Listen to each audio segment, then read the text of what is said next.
everybody. Welcome to ToRAISE Questions Doula podcast. This is Melanie Headley. I'm here with Thérèse Hakoun. Hi, Melanie. Hi, everyone. Hi, Thérèse. Thérèse is the executive director of ToLabor, which is an international doula training and certifying program. We've got workshops all over the place, so check out the calendar on ToLabor.com and look for upcoming dates in 2015, but we're also working on dates for 2016. Yeah. So, please check the calendar for 2015, especially the fall, the summer. Plenty of workshops throughout the rest of the summer. Which is the next one you're doing? Richmond, but we'll probably have aired by then. Boston in July and Corpus Christi in July, Columbus, Ohio in July, Michigan and Maine in August. So those are the summer ones that are remaining. And then the fall calendar is full. But as far as the 2016 calendar, working on that, looking to go back to many of the places we always go, and then looking for some other places to go, such as in New Mexico, Northern California, Arizona. If you need someone Vermont. to help you just like carry your bags. Yeah, Hawaii again. Yeah, definitely for that one. So, and other places outside of the States. So if you're interested in potentially finding out about sponsoring a workshop, please contact our workshop coordinator, Nicole. She's awesome. Her email is tolaborworkshops@gmail.com. And, even if it's in another area that I did not just mention, let her know and see if we can work something out about having a workshop in your community. We'd love to come. And you don't have to be a doula already to bring a workshop to your community. No. You can just be interested in what it is. Exactly. And you get to take the workshop for free, among other perks. So that's great. Yes. So what are we doing today? Well, we're going to finish up breastfeeding. I think we started with how to prepare prenatally, and we're going to go into how to help your clients prepare for immediately after the birth. Okay, sounds great. All right.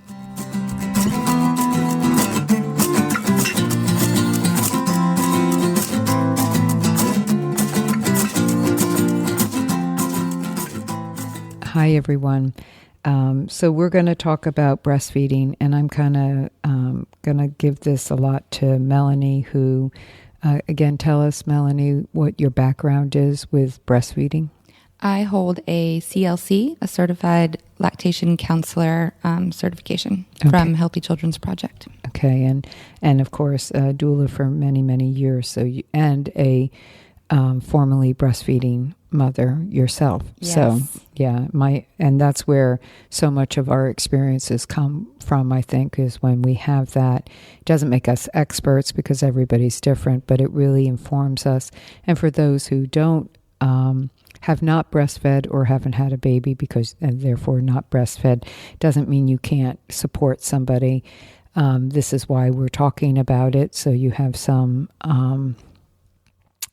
input, and but knowing your resources in the community are so important. So I wanted to talk about supporting the women after they give birth to the baby, because we talked last episode about how you help prepare them prior to having the baby with breastfeeding. I have one more thing to add in that first category. Okay. Before we go on. Okay, good. To immediately after birth. I recently did a breastfeeding talk. I do a talk twice a year in one of our birth circles in town called Birth Talk. And I realized that the first thing that I always do when I open up that circle, and this is all with pregnant women, is to ask them what they know already about breastfeeding. Mm-hmm. And so I think that's a really important thing to do with your clients. What do you know? Because sometimes they know things that are not true. Can you give for instance, does anything pop in your head what that might be? Well, it always hurts. Mm-hmm. It's always hard. You have to get them on a schedule right away. Really? Mm-hmm. People still think that? Oh, yes. Yes. And just different things. Start out with giving them a bottle at night. People definitely have all sorts of ideas out there. And so, and you don't know what their construct is around breastfeeding unless you ask them. Exactly. Well, that's good. So your point being, with an individual doula, ask, what do you know about breastfeeding? What has your mother told you? Right. What have your friends told you? What does your sister say? What have you read?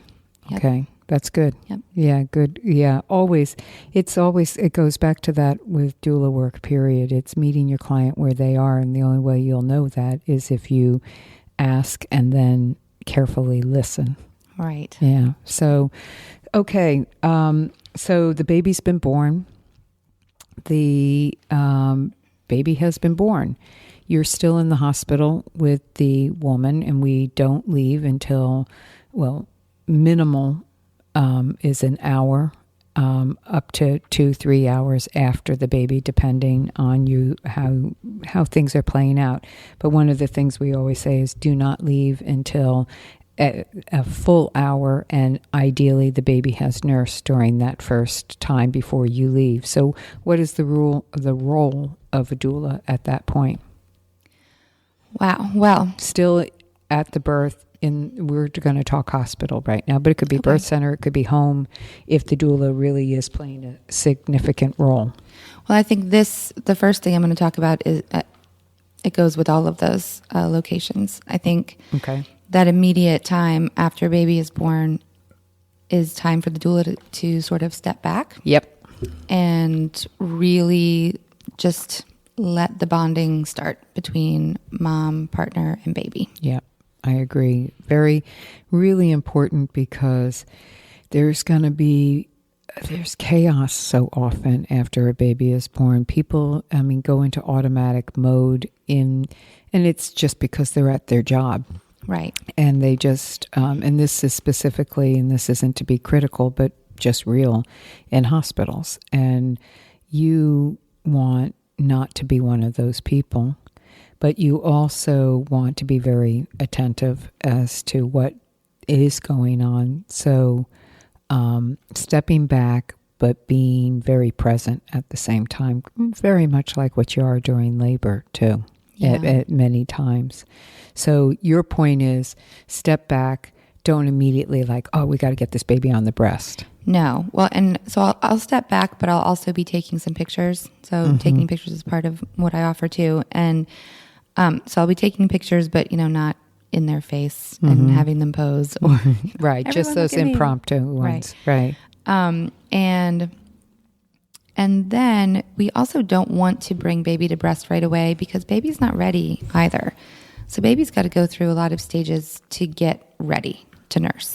And I think that's an important thing, because people will hear, and I think this is probably one of the misconceptions you hear from parents too. When you said at the beginning, ask what they know. I think when women, I've heard, because I clarify this all the time, just like you're starting to is in this conversation, we say, get the baby to the breast, put the baby up to the mama as soon as the baby is born, get the baby to the breast. And people then, I've been at so many births through the years where mothers are trying to get their baby immediately on the breast, because that's what they heard, that's what they perceive as what they're supposed to do. And most babies are not ready, nor is the woman or the person who's given birth ready to breastfeed. Right. It's like they're both going through a major transition. Right. So clarifying that with your clients is really important. And the way that I do that is through our prenatal visits, or even in my classes, I talk about the physiological changes that are happening to the mom while she's pushing. And so it really gets them to understand what that first hour is all about. So the fact that their chest rises up to 2 full degrees, separate from the rest of their body, to be prepared to bring baby to chest. Isn't that amazing? It's amazing. And when I go through my little spiel, people are like, wow. I know. Our bodies are so cool. I know. So what are the other factors that you bring up? Okay. So to back up a tiny bit, I also talk a lot about using the 5 senses in labor with women and prenatally, and how it's important to kind of check in. And partners love that, to have this list of, are we connecting with each sense here? So talking about that, and then moving towards talking about those 5 senses with baby after the birth. So we've got this warm chest that baby is coming right to. We have these dark areolas that have gotten darker through pregnancy that can help babies see them better and more defined.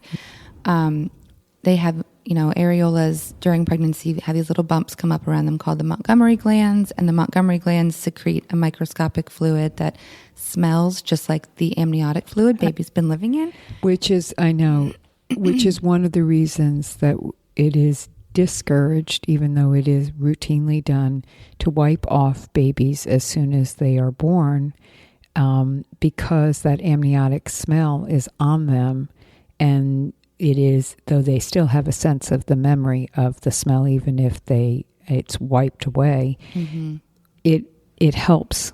It's like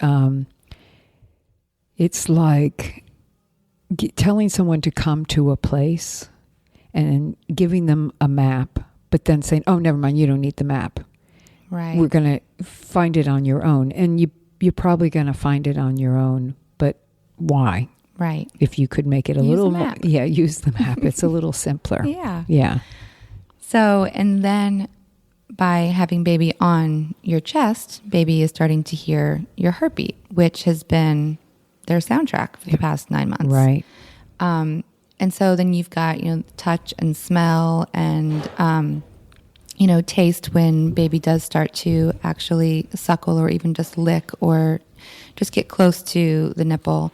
And then we have imprinting going on. And so then it's really important that both parents are making eye contact with baby while they're talking to baby. And isn't it true also that there was always this myth that babies could not see after they were born, but what has been shown is that the baby's face at the breast, to the distance between the eyes of the mama and the baby at the breast are the distance that a baby can see very clearly. Perfect vision. Yeah. So that eye contact is really significant because that baby is able really to see. And baby only knows their voices. Right. And so to match those voices up with these faces, that is so important in that first hour. And I've seen babies lift their heads off of mama's chest to find the partner when they start talking. Me too. It's amazing. I saw one baby literally turn their head to the side to hear when the other parent finally was like talking.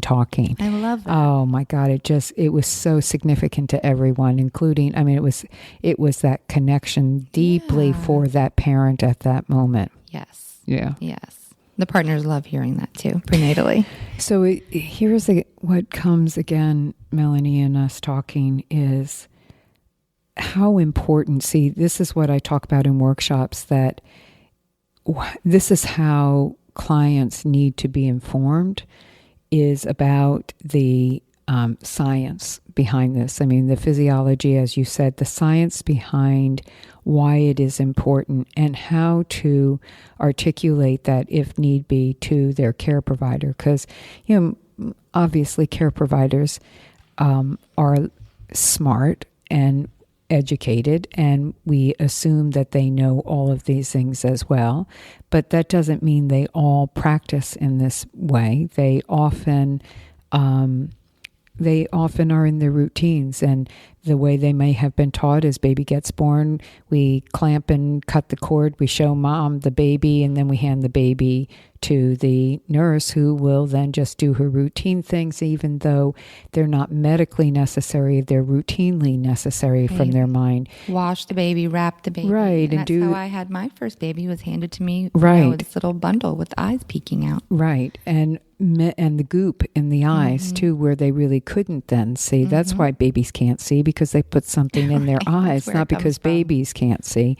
And so if my input always is first ask your care provider, once the baby is born, what do you do? Because they may say, I do I do exactly what the client wants them to do. Right. But if they are talking about the typical routine things, then it really is the responsibility of the client to say, well, here, this is what I understand is important from this, physiologically, and go through those things that we just talked about and say to the care provider, so can you explain to me why that isn't the practice? Because from the science of this makes the most sense to me, and this is what I want.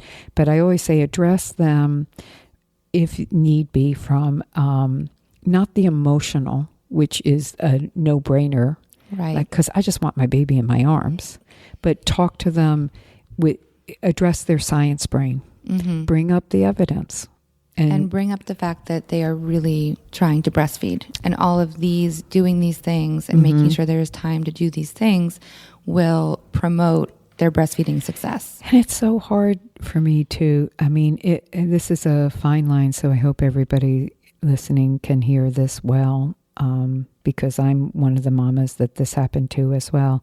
I don't want people to feel that if those things didn't happen or don't happen, that, oh my God, they destroyed their child. Right. They will never have that. I lost that, and I what was wrong with me? I shouldn't have let that happen, or it was out of my control. I couldn't, or I didn't know.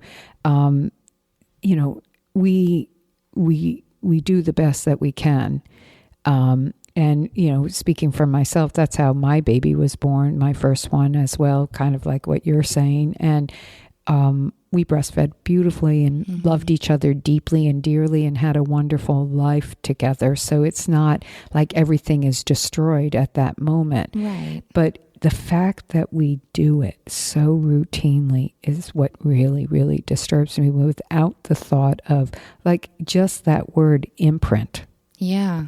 We're imprinting that baby and that mama and that partner, if there's one there, at all together. It's so I guess. Well, I think as a doula's job is to kind of prepare for that ideal experience. And then also with the caveat of, well, what happens if mom and baby need to be separated after birth? Then we just do all of those things as soon as possible. Right. It's not, I always say also, believe me, you will have the rest of your life to screw up your baby.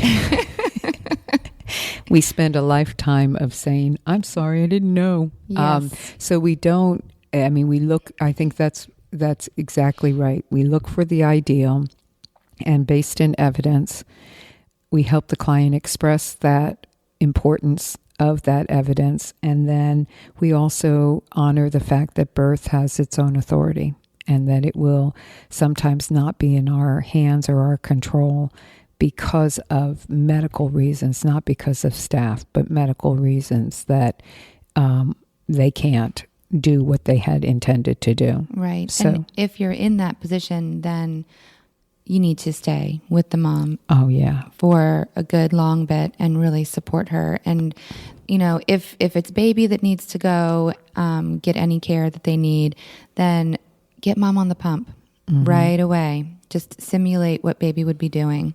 I had a client a few months ago, birth at 27 weeks, and baby came out breathing on his own, and he was doing fine. But of course, he went straight to the NICU. Right. And we got a pump in there within that first hour, and she started pumping, and she pumped 4 ounces of colostrum. Wow.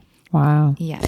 And was she able to give that colostrum to the baby, or was it just? She was. Yeah. She was. So the action is twofold. It's ideally because it will go to the baby, but the other is if it doesn't go to the baby, it's it's starting the process for the breast to know, I'm producing milk. We need to produce now. It's sending the message. Yeah. Yep. Just a real quick, for those who would go, well, where did you get a pump? The hospital. The hospital has pumps. Right. And people need to know that if the woman is in the hospital and she needs to pump, she just needs to say, I need a pump and I need it as soon as possible. Mm-hmm. Yeah. Because I think a lot of doulas don't know that because they haven't run into that circumstance. Okay. And I think it's just important to point out. So let's say we continue forward with the baby is on there's that nice time. What's next, and how do you know when to step in? Well, and so going back a little bit, if they're having that nice time and it's before baby has latched and everyone is fine and happy and great, and you have a nurse in the room saying, would you like to go ahead and get baby's weight and measurements? And I can do all of my stuff right now and just get that over with. Talk to your clients beforehand about this potential situation and how it is really important before baby is taken away, even if it's just across the room, to do all of the measurements and weighing. They need to have a latch. They need to really, really need to have at least an hour of bonding time before. So really coach the mom and the partner on saying, no, thanks. I think we're going to stick with this. And is it okay if we wait for a little bit longer? Really want to work on breastfeeding. And I will even say it a little differently. Not, is it okay? Mm-hmm. We're going to, don't ask permission. We'd like to. Yeah, this is what we're going to do. We're going, no, thank you. No, we're going to, I want to breastfeed before I do anything else. Or I just want to, no, it can wait. Mm-hmm. And just don't ask permission, because as soon as that question comes out, is it okay? You leave the door open, I tell people. For the answer to be no. Yeah, and they probably would say, yes, it's okay. But don't risk that, because now you're caught. And that's what I tell clients. Mm-hmm. Don't be definitive in your way of saying things. And the least you say, the better it is. I mean, I shared this one story of a mom who, when they would come in and they would ask to do things, she'd go, no, that's okay. No, thanks. And she wouldn't say another word. And it stopped everyone. She just very nicely to everything was, no, I don't think so. Thanks. And she, I love it. Yeah, there was no confrontation. Right, because then you start explaining. Right. And then more questions are asked. Exactly. Or it leaves them more of the ability to start saying other things. So, right. Yeah. Just shut it down. So, nice. Okay, so don't necessarily hand the baby off if it's not medically necessary in that first hour or until that baby gets a good latch. Okay. Yes. So how do we know the baby's ready? Mm-hmm. So we're looking for hunger cues. We're looking for lip smacking and tongue thrusting and hands coming up to baby's mouth, starting to do some rooting. And I was going to make a joke about it wasn't your lip smacking and your hunger cues or the partners. Right. It's the baby. Okay, go ahead. Well, you'll all be doing it. Yeah. And then, so there are also kind of two schools of thought on this, of waiting to have babies self-attach, which can take a little while. There's, you can Google all of these videos, the breast crawl on YouTube, and watch babies self-attach, which is pretty amazing. It is. They found that on the average, it's 20 to 40 minutes before a baby is really ready after birth to try to go to the breast on their own. Mm-hmm. And then it takes them a little bit of time to get there. Right. And then some people want to help their babies move to the breast. I think that's more common. I think it's more common, and I think it's more common of the hospital staff, what they're used to, and they're used to really helping with that. Right. So that's another question for your client. Are you okay with having some help bringing the baby to your breast? And do you want that to come from me? Do you want that to come from the nurse? Both, either, fine. What are your feelings on that? Okay. So, and I assume most people would say, especially if it's their first time, "Oh, I'd love to help." Right. Whatever you need to do, and sure, I would assume they're going to feel more comfortable with you just because you've been the person, but that if it's the nurse, it's the nurse. Yeah, and it depends. Sometimes we've gotten this great rapport going with the nurse, Right. and the nurse knows exactly what to do, and she's Right. there, and it's fine. So just making sure that your client is comfortable with what's Right. happening. And then you bring that baby to breast. And so really teaching When you say prenatally, you, meaning you, the doula? mama and doula and nurse, whatever that team is Right. that's working together Okay. at that moment. Mm-hmm. And hopefully at this point, you've done the education for her to know how to get a successful latch, what that looks like, how it needs to have this, you've got to have this wide open mouth on baby. You've got to make your little breast sandwich and stick that nipple up. And, you've done all of that education with them already. Prenatally, or they've learned it if you haven't in a class or video or books. Okay, yep. Right. And what's really important, I have learned through my experience, is not to be lazy with those first few latches. And I used to say, it doesn't really matter the first few, doesn't really matter if it's a good one or not. And then I have seen a lot of damage to the nipples with those first latches in the hospital, where you're not, the client isn't really sure. Well, it's not comfortable, but is it supposed to be comfortable? Right. And I I've never think done that's this before. so common when I even hear that in a video that we show in the workshops. The baby gets on the breast and the mom goes, ooh, and the nurse says, yeah, it's going to hurt for a while. And every time I hear it, I think, well, that's not supposed to hurt for a while. Right. It's a new sensation. Right. But it shouldn't be hurtful. I like to tell my clients it's going to be a little tender because I don't know what y'all are into, but nobody has ever spent this much time on your breast. Yeah. Or this intense of sucking happening on your breast for this long. But yeah, so it will feel tender, but it should not be this like tense, Right. fist making, I don't want to get the baby on again. Because what can happen is if you are kind of lax about those first few latches in the hospital, and baby typically likes to suck for a long time. The client has colostrum and it's thicker, it's harder to suck out, and baby really wants to soothe themselves because they Got born. were born. Yeah. So they're pretty much on the breast a lot in the hospital. And so if you don't have that really good, nice latch, then that's when they come home. And then the next day they notice there's a crack in the nipple, and then now it's a scab, and then now the scab's coming off and it's bleeding, and then you've got to do some damage control. Right. Yeah. So how do you know it's a good latch? So my little keys are looking. This is so hard to talk about over. I know. That's why I'm going to make really funny breastfeeding faces at you across the table. and see, I'll start holding my breast just so everybody knows, and Melanie will probably be doing it as well. Not my breast, her own breast, but she could touch my breast and be totally okay. You've touched mine before. I know. You haven't touched mine.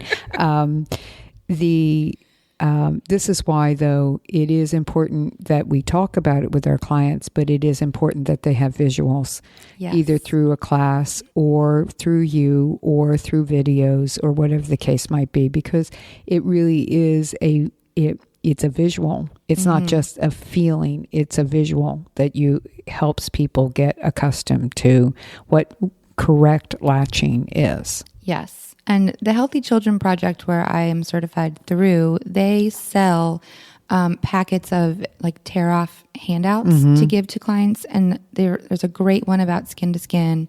There's a great one about the stages that baby goes through that first hour. There's another great one about the latch, about how important it is for no hand to be on the back of baby's head, just resting on the base of the neck. How important it is for that nipple to actually line up with baby's nose so that baby can have freedom to move their neck back and have that wide open gape, and then bringing baby on and looking at the mouth of what's happening after baby is on to kind of make sure that latch is going well. That's good. So the other keys that I look at for latch are the angle of baby's lips and that has to be obtuse. So a nice wide angle of baby's lips. Obtuse means what, Melanie? Do you know? Wide. Wider than acute. Opposite of acute. That's good. Large. Very wide. It's like that big open mouth. You want to get that baby to get that big open mouth. Yep. I like to say it looks like a fish sucking on a basketball. So you've got the flanged lips too. And flanged means that those lips are out. They are, what's this word for? Yeah, like when you do a puckering. Right. You have to flick those lips out. Mm-hmm. And so that means you want to see the pink of their lips around the areola. And if you find that baby does like to kind of tuck their lower lip under or tuck the top lip, then you just show your client how to I'm doing it right now. Put their finger in. It's so funny. I should be videotaping because I'm getting such a great lesson. I find myself wanting to, yeah. Sorry, everyone. So go ahead. So flicking the lips out, and the way that I check for that is if you can see the shiny pink inside of their lips as they suck. That means that those lips are flanged. Okay.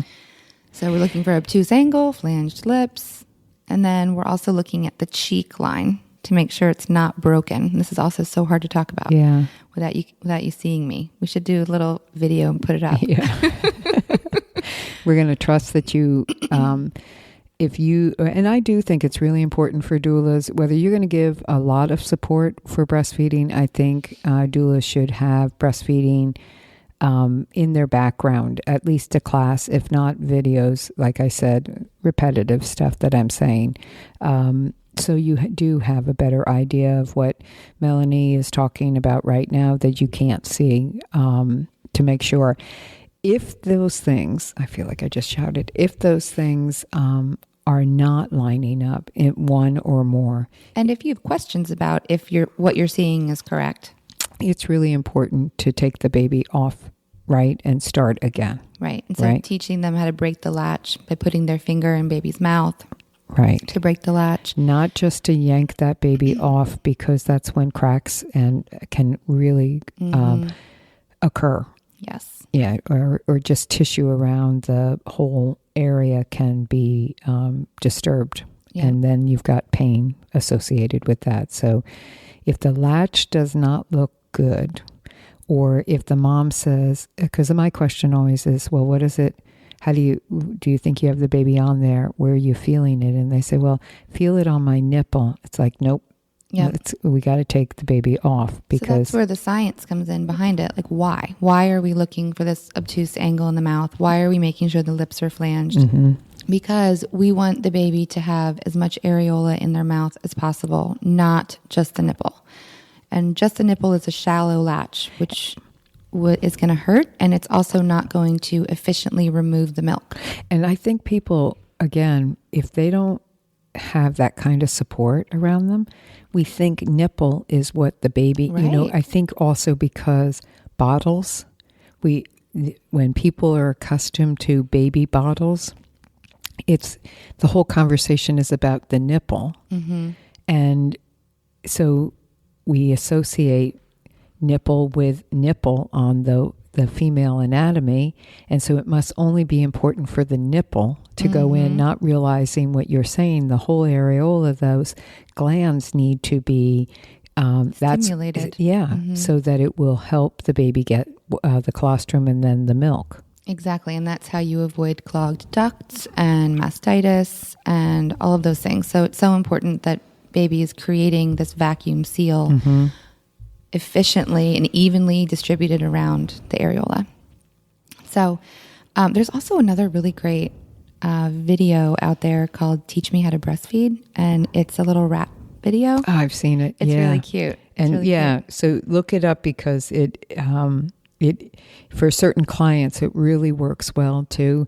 I love it for my teen clients. Yeah, they love it. And for anybody that you think is hip and who also would enjoy it and see laughter. I mean, they can be joyous about it too. It's not all so serious. It's exactly information, but not done in a way that makes you go, okay, what? Right. Yeah. And then Jack Newman has some really great short tutorials on YouTube that you can direct your clients to about different positions to hold baby in, hand expression, breast compression. Really good information and quick and to the point. And he's really good. I mean, he's amazing. Yeah, he's really a great resource. So Jack Newman. Dr. Jack Newman. Right. He's in Canada, is that right? Yeah, he is. Anything, or if you ever get to hear him speak or go to one of his conferences, I would highly recommend it. The different holds. Mm-hmm. Why is it important for different holds? And do you recommend, should we recommend that every time they breastfeed? Well, one thing we want to talk about just real quickly. Okay, come back. First, once they've got a good latch, they're nursing. How long should they stay on the breast? Until they come off. Okay. So no time limit on this. No. Okay, good. Because I think I've shared this in this podcast in the past, but when I breastfed Happy Ann for my first baby for the first time, and I was in the hospital, the nurses were all telling me 3 minutes on. What? Yeah, 3 minutes so your breasts will get used to it. And then take her off and put her on the other side for 3 minutes and then wait. Don't do it again. Wait while she screams. Yeah. Put your breast back in her mouth. In my credit, I have to give myself, that made absolutely no sense to me.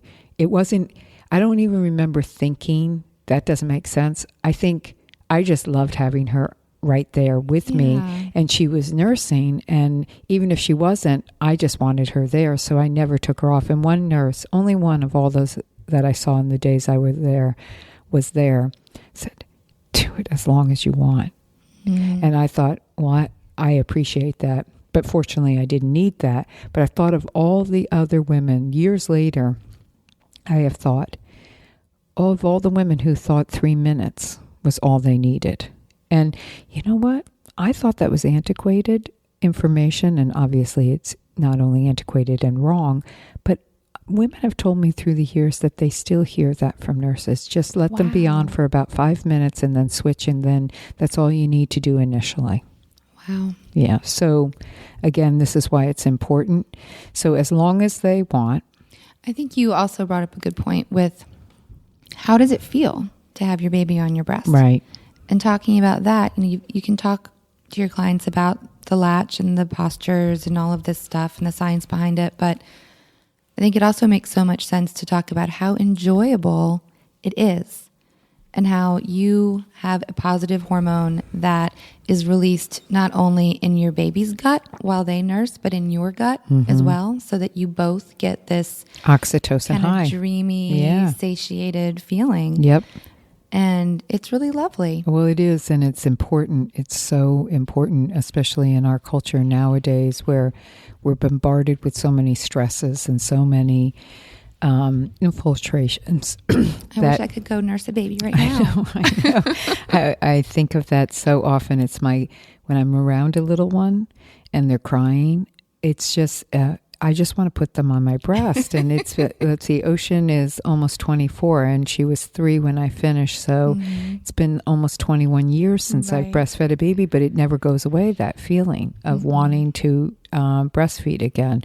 So as long as they want, and just, this is kind of jumping ahead, when the baby is ready to come off, or the mom is like, okay, I think I need to move, or I got to do something, how to break that seal. And then when they nurse the baby the next time, the baby should go on the other side. Yes. Right? Yes. Very important to start the switching on and off sides. Yeah. And some babies are one side nursers. Right. And some babies will come off of that one side and still kind of get, a little like, you can't see me doing it, but a little fussy, like they tight, get all scrunchy, crunched up little faces, faces and bodies. And so that means that they're showing more hunger cues. And so that means bring the baby to the next side. Right. And they will figure it out. There comes a time when you can just feel your breast. Oh, this one's heavier. This is where I start.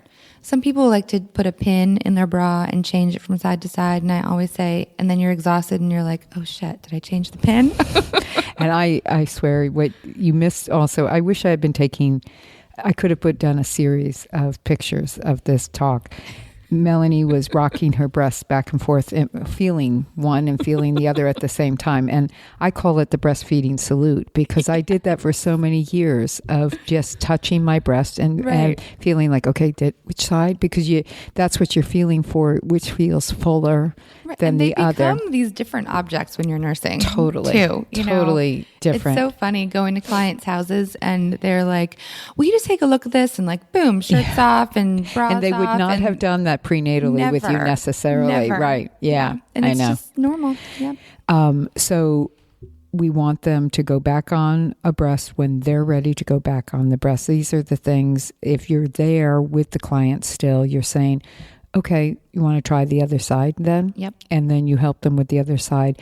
One of the things about babies also that may make it difficult for them to nurse on the other side may have to do with how they laid during the pregnancy, also how they ended up being birthed. One side may be more sensitive than another side. If that is what you're struggling with your baby to be happy on the other side, then it's okay not to do that side, go to back to the original, the other side, that they're more comfortable. But my recommendation is have that baby adjusted. Go to a chiropractor, and I'm not pushing chiropractors on people. I just know that it can be really beneficial if a baby is resisting a side, it usually means there's something out of whack, for lack of a better way of saying that. Alignment is the better way. And if they can gently adjust the baby, then that baby will probably be able to nurse on that side. It may need a couple adjustments, but sometimes it's just one that helps that baby go back into alignment. And they're like, okay, I feel better. It's like having a crick in your neck. Yeah. And they can't tell the mom that, so they resist the pain, and we don't address the pain. We address, okay, well, I'll put you on the other side, which we want to do immediately, so the baby is comforted. But consider that as a possibility to recommend to your clients and to those who are listening that are pregnant or mamas themselves. And that can help also if they're in discomfort. Part of colic can be that discomfort, not just of gut, but of alignment for them. And it is, from my understanding, one of the reasons breastfeeding, one of the zillion reasons breastfeeding is really important for babies is the brain development is this left-right side. That when you put the baby on the left side, the right side is being stimulated of the brain and the whole side of the body. And when you put the baby on the right side, the left side is being stimulated. And eye contact and smelling and touch and all of so it's a left-right connection for the baby and helps with brain development. And that's one of the reasons I like to encourage them not just to do one-sided unless there's really...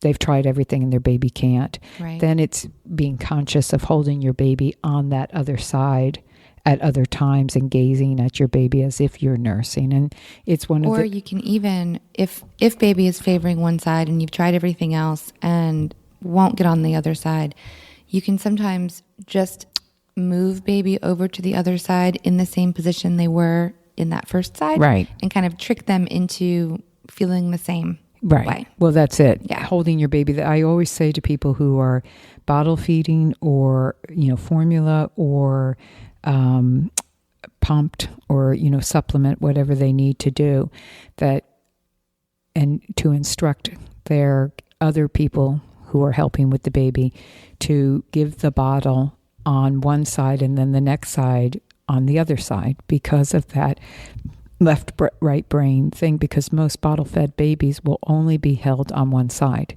because it's the comfort of the care provider that is doing it. If they're right-handed, they're going to have their baby in their left side. It's fascinating. Yeah. So it's another part of the importance of breastfeeding is that you can't, in most cases, just breastfeed on one side, where you can with bottles. Just feed the baby on one side. Right. Okay. So what else can the doula do immediately after anything else with breastfeeding? I think just to set them up to know that there is no schedule. Right. And so you just follow baby's cues. So that lip smacking, tongue thrust, hands up to their cheeks, that rooting, those are all signs of hunger cues. So making sure they follow that and that it's going to feel like they're nursing all the time. And that's okay. And then setting them up with resources and support to reach out if they do need help. Checking in with them. I really like to check in with clients every day for those first 5 days. Mm-hmm. Just a call. Sometimes it's just a message I leave. Right. And definitely seeing them once or twice in that first week as well is really important. Well, the other thing I started to bring up and then I didn't, which is about different positions to hold the baby in. Is there a right one? Is there a wrong one? Is there should they be changing it up on different feedings?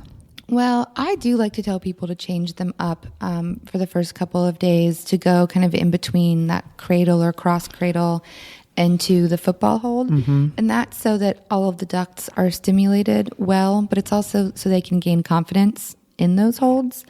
As you progress into your nursing, as they progress into their breastfeeding career, they might find a position that works for them and it's fine. But in the beginning, it's nice to try different things. Right. And then there are positions like side lying so they can get some sleep mm-hmm. when they're nursing. I really like the position called the down under posture or the Australian posture, same thing. And that is really used as a corrective latch position. And you can look that up. I think Jack Newman has a little thing on that. But that's an interesting one, and moms really like that because they're laying on their back with the pillow under their head and they can rest. Mm-hmm. So they're not like sitting up in this chair mm-hmm. and all uncomfortable. I think also baby's alignment, like with that cradle hold, is really important, that the baby not be laying on their back. Tummy to tummy. Tummy to tummy. And I always feel like I'm correcting that. Yes. I feel like that's my job in the beginning is here. Here, just roll them a little closer. Yep. Because people, and don't be leaning in, and the mom's posture is so important. Oh, yeah. They have to be comfortable first. First things first. Pillows, that mm-hmm. boppy pad, or what do they call it? I like the My Breast Friend right now. Okay. That's my favorite nursing pillow. Okay. So a nursing pillow for lots of people. I never had a nursing pillow, but I used pillows, period. But mm-hmm. nursing pillows are great if somebody has given it to your client, or you have them to loan, or you recommend that they get one. It really does help propping, but they should try it's kind of hard because they'll be pregnant. But I also found with those, sometimes they're not high enough. They still need a pillow. That's why I like the My Breast Friend, because it's thick and it's firm. Okay, that's good. Yeah, because that's something I want to point out. If your clients had 5 babies or 3 babies, their pillow may not be as firm after that. Right. And they may want to consider, that as well. Because even if it's their 3rd baby, they still want the same initial. I see people get sloppier at the beginning with their babies after they've had babies because they feel like they're confident in their breastfeeding. But that position of the baby and themselves is still really important. Yes. And they're kind of starting over from where they ended with their last baby, exactly. which is different from starting with the newborn. Because with the last baby, probably that baby was standing up and using their nipple as bubble gum, yes. Stretching it. Nursing, standing up, stretching it yes. out, yes. and they're used to that. And this is a new baby. And that's the other thing to remind your client, if this is a 2nd or 3rd baby, it's still a learning process. It's a new baby. Or like, the midwife I work with, I hear her say this, and I think it's a good way with your 2nd baby, 3rd baby, you right now know more than your baby does. But your baby still needs to learn how to do this. You know, the first time you're both brand new at it. You don't know, so you're learning together. The second and on time, you know more than the baby, but the baby still has to learn, and you have to help the baby learn. And so that alignment, I think, is really important, and trying the different positions. And if you are working with a mom who has had a cesarean, what is the best for them? Because this is a different circumstance. Right. So then they're going to be a little more reclined typically. And so we're going to try to get baby just up a little bit higher above that incision so that they're not sore or in pain while they're nursing. Because it's one of the drawbacks. It's one of the reasons a lot of women don't breastfeed after cesareans, numerous pain, overall, so forth. But also, so that side lying position is great, and that down under posture is also how about the football hold for them? The football hold is good too. Yeah. Yep. Yeah, so the cradle one is a little bit more difficult for some because they have to really hold the baby up high away from the scar, and that can be cumbersome, and they let the baby slide down, and then it hurts their incision. Yes. So, and then I think the last piece is really getting them prepared for that engorgement period. Yeah, so talk about that. So, I know. Here's how my neighbor described it to me. This guy, he saw me a couple days after one of the kids was born. He goes, "Oh, I see the titty fairy came for a visit." And I thought, yep. Yes, exactly. So typically the titty fairy comes between days 3 and 5. Sometimes earlier. On average. Right. Sometimes earlier and sometimes later. And so that means that breasts will become full of this more mature milk. So the colostrum is moving from colostrum to transitional milk to mature milk, which has all the calories and fats in it. So what happens is the breasts get larger and hard and firm and tight and sore.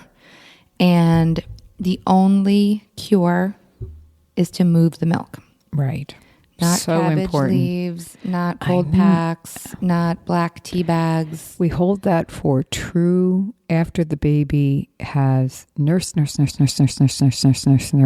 And I really stay away from cold. Anything cold on a mom while she's trying to grow her milk supply. Okay. Because cold restricts the ducts. Right. And heat opens them up. And so if we're trying to move the milk and the baby is not able to take all of it in. Right. So able to maybe get her to a small point of relief, but then she's got so much more milk behind it.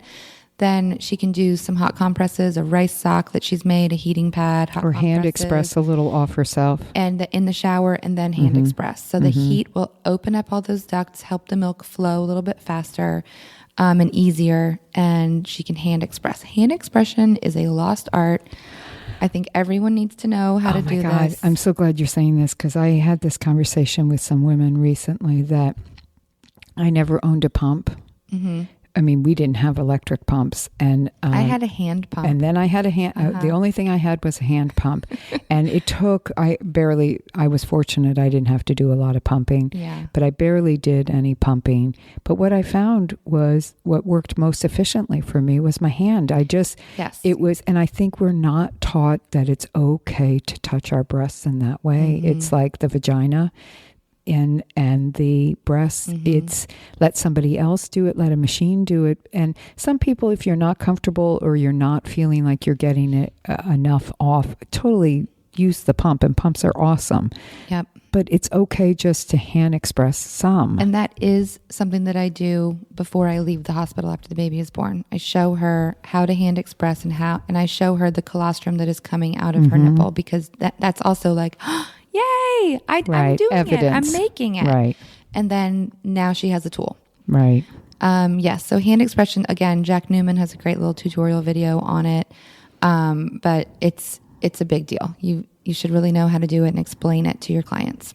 Because they don't always have to pull out that pump. No. And the pump can be really hard on the nipples. I mean, the whole breast as well. I mean, they're designed to not, but they're a machine. Well, they can also pull out 1 to 2 ounces less than your baby can, and your hand is actually more similar to how your baby nurses than your pump is. So I tell people when they're trying to go back to work, and that's the biggest time when we see that decrease in breastfeeding when women have to go back to work, because it's all about to an outside job. To an outside job, exactly. It's all about trying to like match up those stimulation times that she would be having at home with baby, and then increasing them at work because we've got a pump instead of a baby, and so it's not moving as much milk. Got it. So hand expression, even like when she's going to the bathroom, like, okay, quick 5-minute hand express into the sink, that's another stimulation time that she can add up to increase prolactin. So hand expression all the way. We should have t-shirts. Yes, I got it. So any other quick last bits? Because I feel like, Melanie, we could just keep talking because then there's all the breastfeeding problems. So maybe we'll have to do a part 3 eventually where it's the cracked nipples. Challenges. It's the lack of supply, when the breasts really are engorged, mastitis, thrush. So I think we'll do a whole nother thing. But what we wanted to cover, and I think we did a well enough job of today, was really the immediate after the baby is born, and then some of the follow-up after the mama gets home. I just remember the phone call I got one time from a client, and it was probably about 10:30, 11 o'clock at night, and she was just crying, and I said, "What's the matter?" And she said, "I just feel like I can't breastfeed. I just can't. I don't feel like I can. The baby's getting enough. The baby just cries all the time." And she was just in her first week. And I said, "Do you need me to come over?" And she goes, "Oh, I couldn't ask you to do that." I said, "I'll be there shortly." And fortunately, in this case, this woman lived really close to me too, but I would have gone nonetheless. And what I did when I got to her house, and she was just a mess of tears, and then kind of embarrassed because I was there, and I was like, totally so glad you called me. Thank you so much. I sat with her on the couch, and basically that's what I did. I sat next to her while she breastfed. I told her what a great job she was doing, gave her a couple of, gentle pointers, and reassured her. And she was like, "Oh, thank you so much. I thought I was doing it wrong, and now it turns out I was. It's just I need to keep the baby on more." And the other big part, I swear, I see this at the mothering circle I used to do regularly, burping. Babies do need to burp. Like when a baby is pulling off the breast, pulling off the breast, like the mom is like, well, they still need to nurse. Put the baby up over your shoulder or across your lap or something. Sit them on your knee. Yeah, something and then pat them, rub them, and you will be surprised. Like I was at a circle one time, and the baby was just beside themselves, and the mom kept trying to put the baby back on the breast, and finally she was just really having a hard time, and I walked over and I said, "Can I help you? Can I just take the baby for a second?" She goes, "Okay, thank you." And because she was just frustrated. And I was right next to the mom, and I said, "Here," and I showed her, and and she was like, "Oh my God." Right. That's probably its different problem. Baby. Yeah, but probably their problem so often. And I think people don't think that they're getting in a lot of air, they get in a lot of milk that they could need to burp. I will say breastfed babies need to burp less than bottle-fed I think so too. Babies. I think so too. They will tell you. Well, that's it. If the baby is pulling off the breast and the mom is trying to get the baby on the breast, I always think the baby's giving you a cue of some kind. So stop breastfeeding for the moment. Try something else. Yes. And then, this goes to the whole lying in for 7 days that I could also talk about for a whole podcast. But if you having that time after the birth of your baby to just focus on getting to know your baby. That's what I say. Then I know, because I say everything that you say. Melanie, I learned from you. Melanie said, I was communicating with Melanie the other day, and it just cracked me up.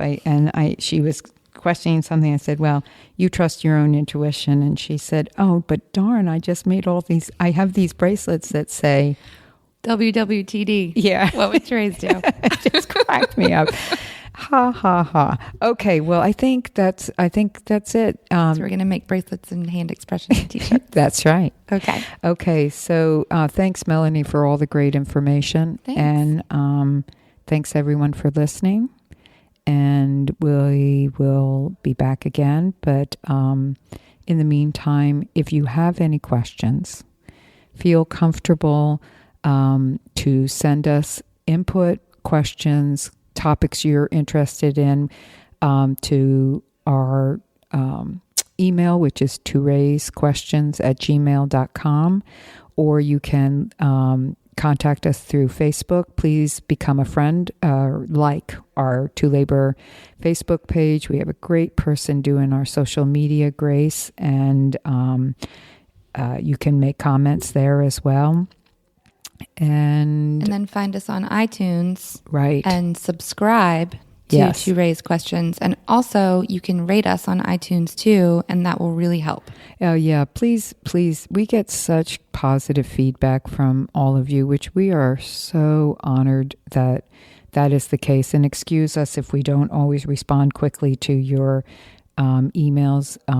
It just becomes a little overwhelming at times, but we're so grateful.